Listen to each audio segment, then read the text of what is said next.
Hello and welcome to the Real Health Conversations podcast, formerly Low Carb Conversations podcast.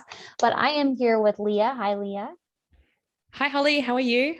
Hi. It is still us, same hosts, same-ish show, but we have a new name and we are changing the formatting around. And this week we are continuing on a theme we've been talking about lately. We've been talking about vitamins and nutrients and micronutrients and the importance of them in our diet. And this week, we're just kind of continuing on with that conversation. We're going to be talking about signs of nutritional deficiencies. But first, we wanted to let everyone know that next week, we are actually going to be doing a live episode on Instagram.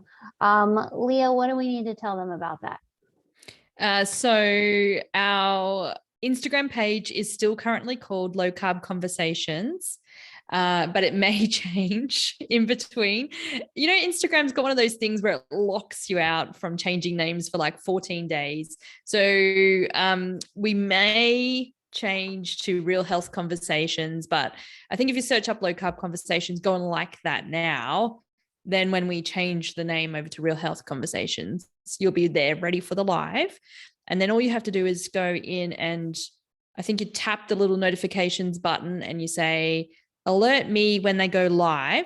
And then we will go live. And we're trying to choose a time zone that has Australian time, American time. So it'll be like Australian kind of midday-ish, American kind of evening.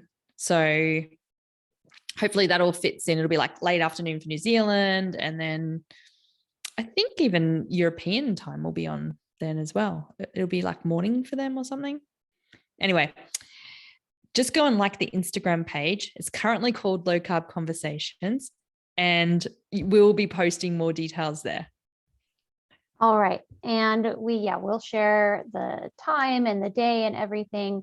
And we are going to be still doing our recaps as we have been doing, but we are also going to be taking questions and we can interact with everyone. So we're really just looking forward to having more interaction and engagement with our audience as we transition to making this show really about having real health conversations. So about what's going on in your life and with your health and how we would go through that. And also we're still looking at the headlines in the news and breaking those down as we would as well, but we're focusing more on more robust health issues and not just so much low carb focused conversations.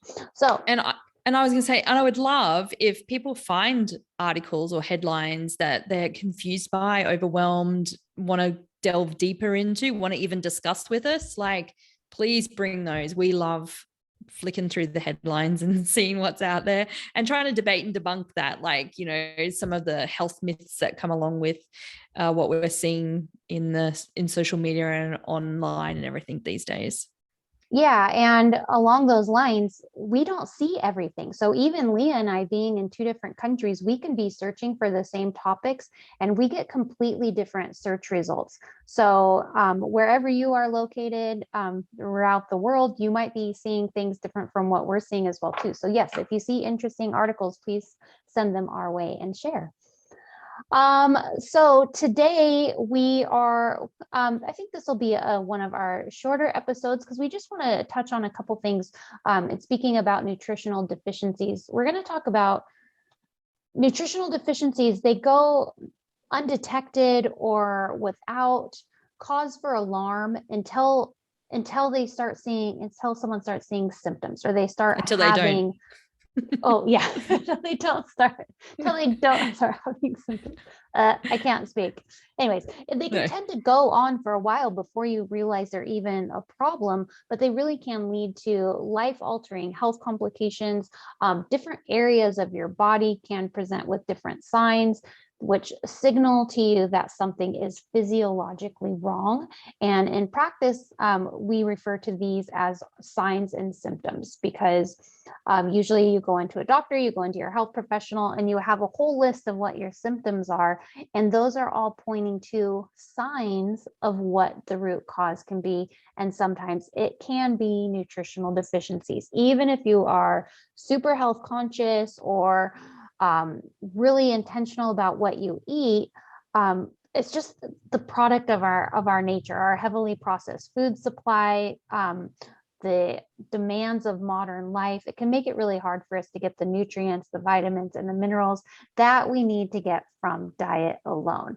So many people take supplements or multivitamins just to kind of be on the safe side, cover all their bases, because as we've talked about on the show before, especially in some recent episodes, talking about how the soil our food is grown in just doesn't provide the same nutrition as it once did. And it's really just a reality that even if we think we're doing all the right things, we can still become deficient in some nutrients. Leah, do you see any like common deficiencies in your practice, or what are some of the more popular ones or things you talk about as an instructor when you're teaching on this topic to students for nutritional deficiencies? Yeah, well, I think the biggest one and the most common deficiency in recent times is lack of essential fatty acids. I think that's a really big one.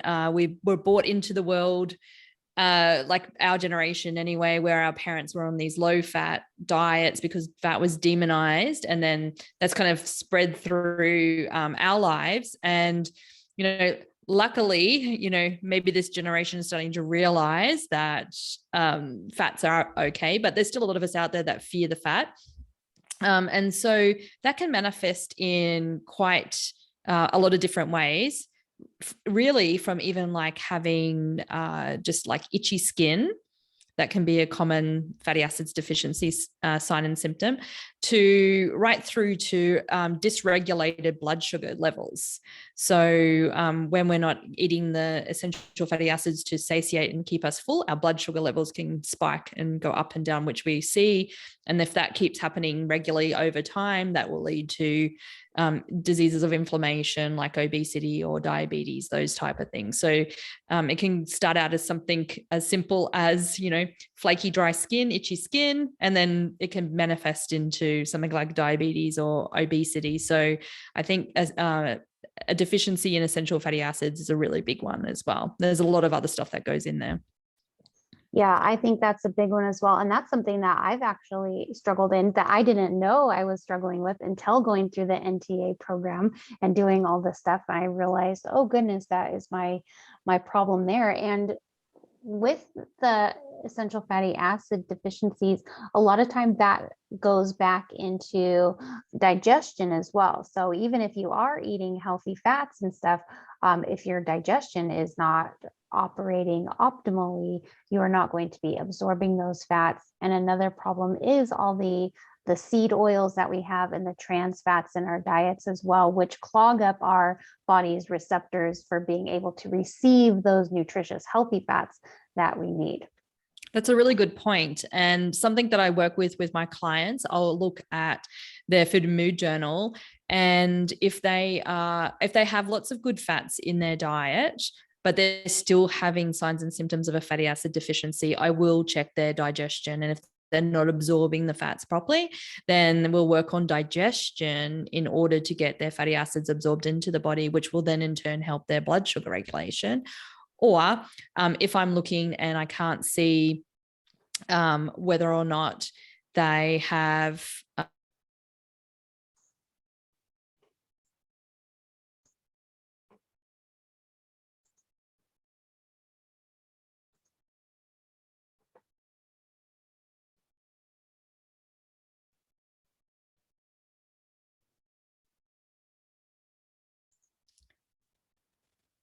That's a really good point, Holly. So when I'm looking at my client's food and mood journal, I'll be assessing to see whether they are eating any essential fatty acids and what type of fats they will be eating.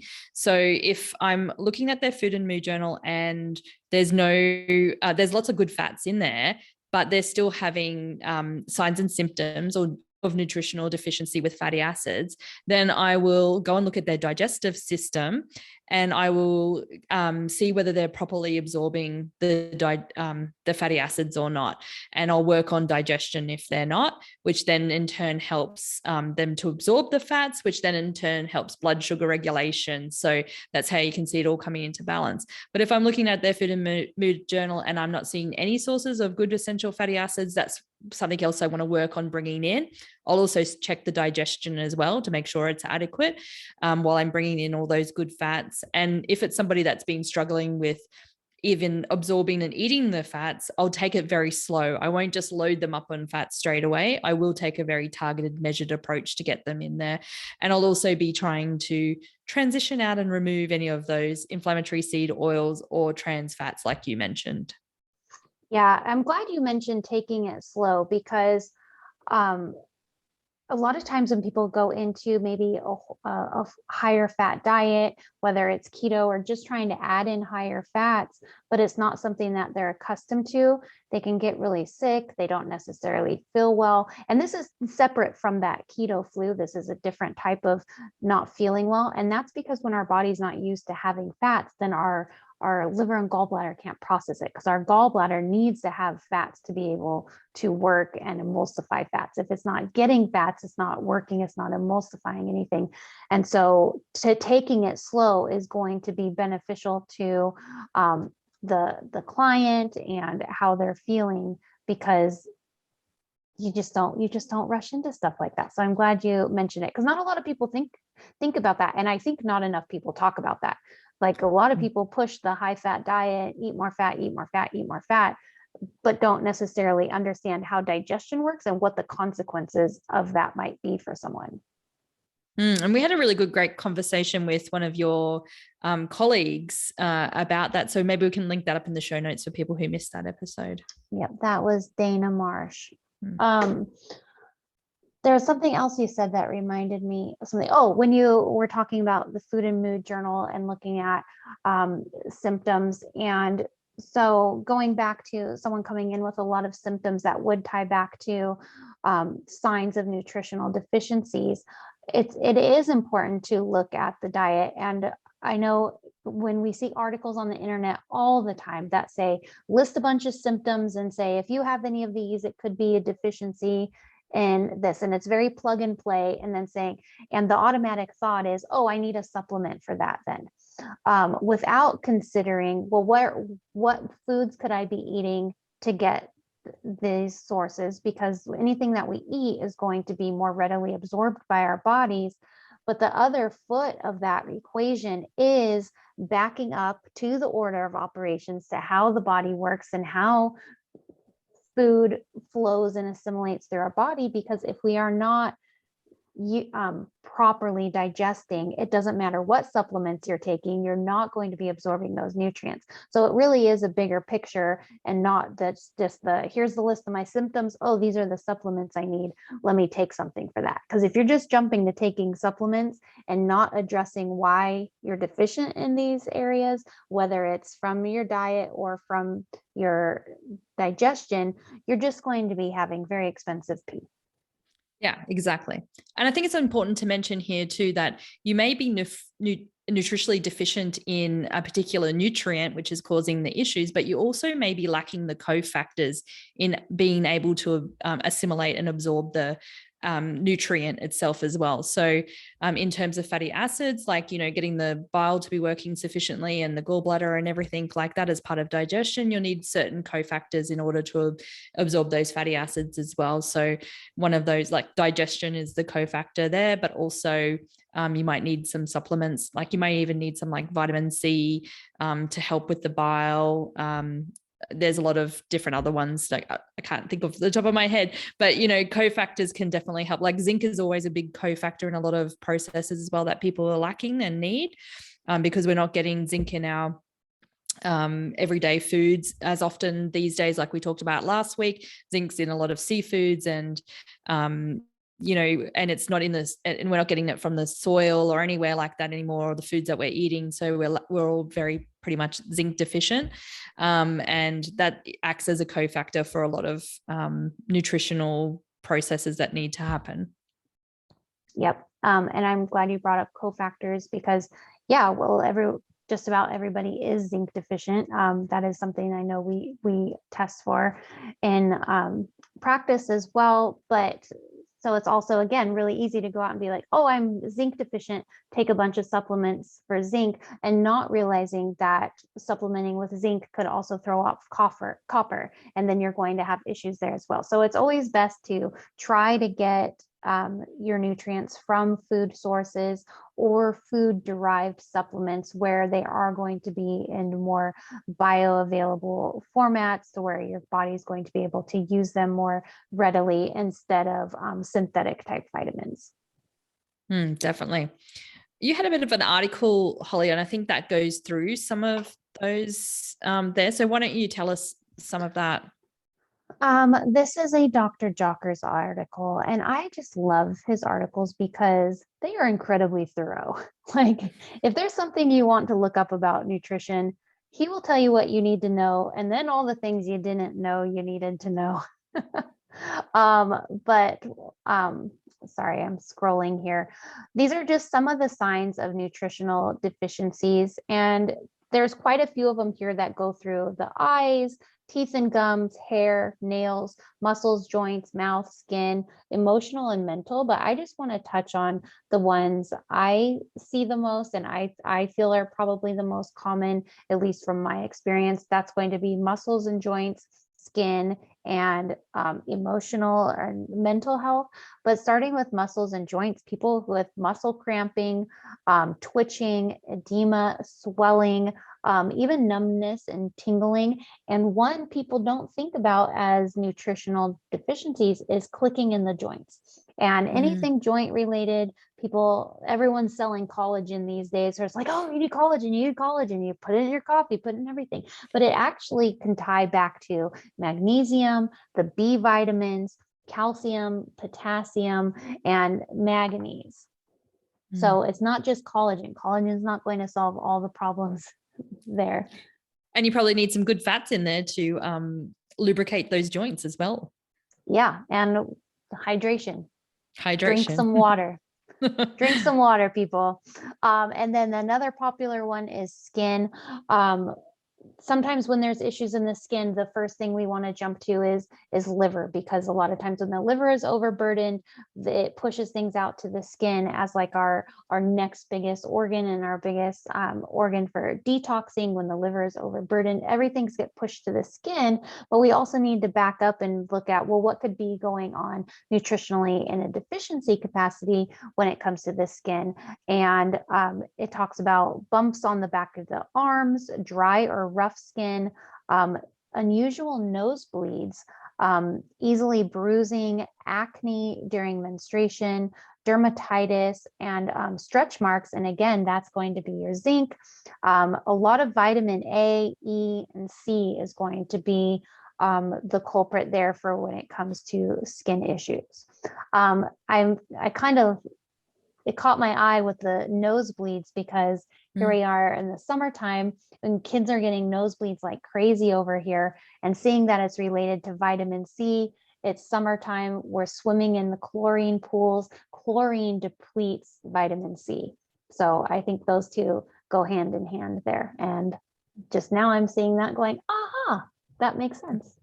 Very interesting, isn't it? It is. So you have to top up in your vitamin C's. Yeah. Well, I know we're getting the vitamin D. That's right. What's the best way that you like to top up your vitamin C? How do we do vitamin C? I don't even know. We eat a lot of citrus fruit, but we also, I don't do a lot of supplements, but I do vitamin C. I really only do like vitamin C supplements when I notice that maybe our immune systems are down a little bit, but we eat such a variety of things. Leafy greens are actually a good source of vitamin C that people don't think about. I know the easy thing to think about is orange juice or something. We don't do juice. We don't do orange juice either. Yeah. No, but we do a lot of lemon water and leafy greens. Apples. Kids love apples. And then I have like a real food supplement. I don't know the name of the brand offhand, but it is just like real food crushed down into vitamin C that we use. So yeah. Just when you need a top up if you're feeling like something's coming on. Yeah. And sauerkraut full of vitamin C. Really? Yeah. Okay. I've been eating a lot of sauerkraut lately. I didn't even think about it for vitamin C. I just think about it for probiotics. Yeah. Well, I got to get the kids to like sauerkraut because they're not there. That's the hardest one. Yeah. All right. Was there, this article has so much. Was there anything that stood out to you that you wanted to touch on here?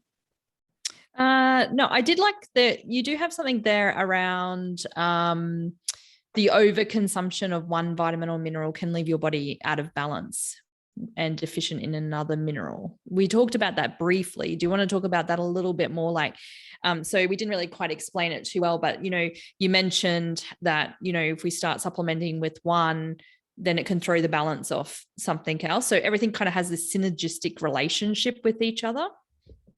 Yeah, synergistic. And the word that always comes to mind is homeostasis. So the body has these optimal levels that it functions in. And even though we can be deficient in something, usually the deficiency is in proportion with the cofactors that go with something. So when we start supplementing with things, it can throw off homeostasis in our body. It can throw us off either too high in one area that we're supplementing with and deplete us in another area to make up for that. It's really pretty intricate when you get into it, and it's not my area of expertise, but I do know that we do need to be careful with supplementing.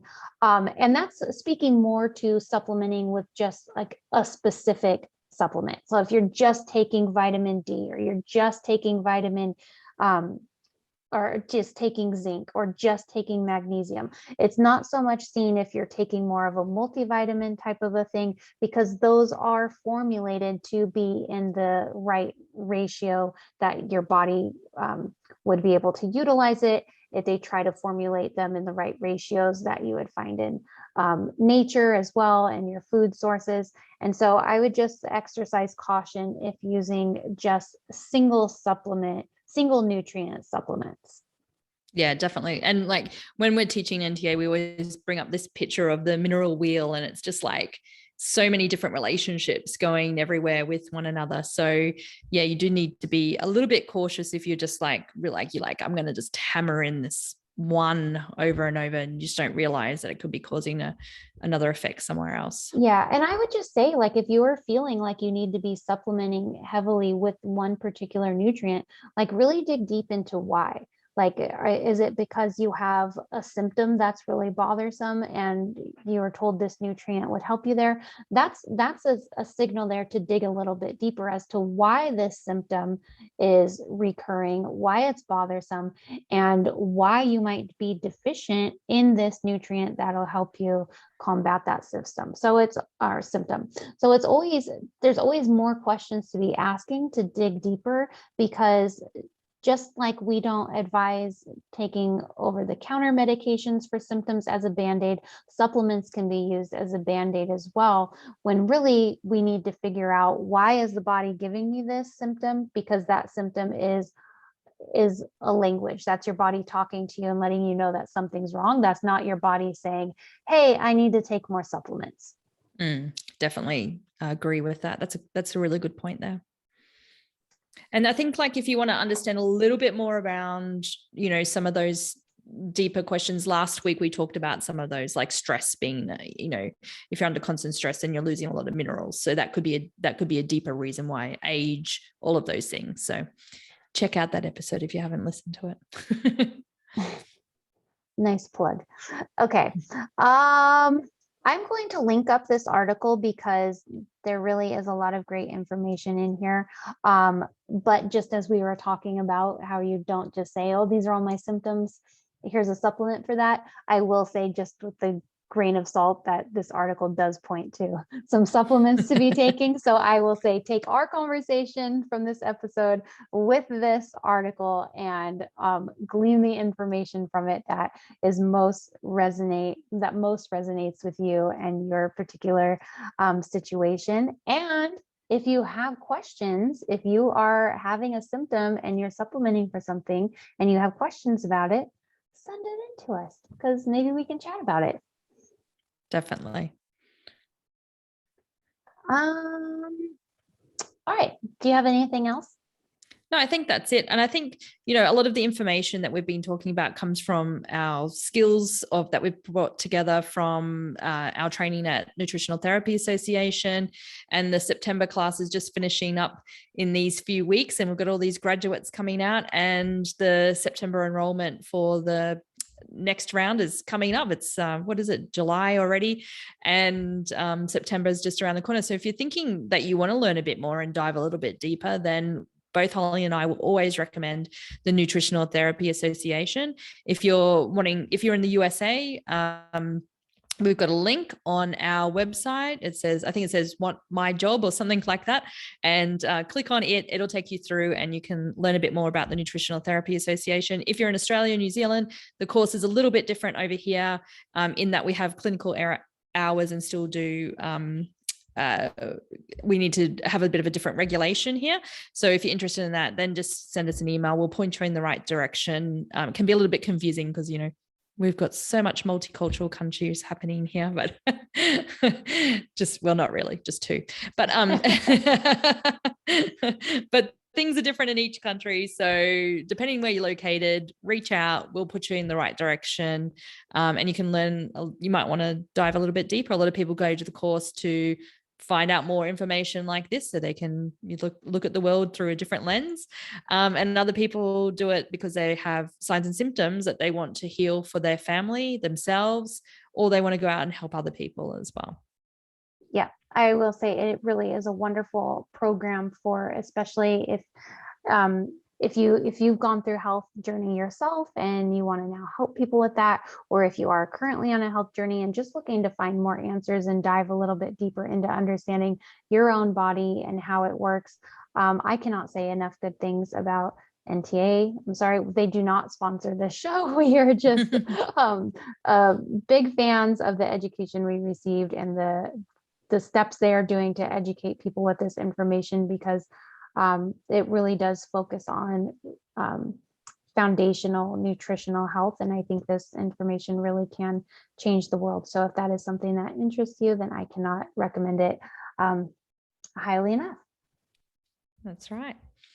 Well, don't forget, next week, we're going to be doing our Instagram live. Go over and like our Instagram page. Low Carb Conversations currently at the moment. Like it now so that it's fresh there. Turn on your notifications. Get ready to join us live.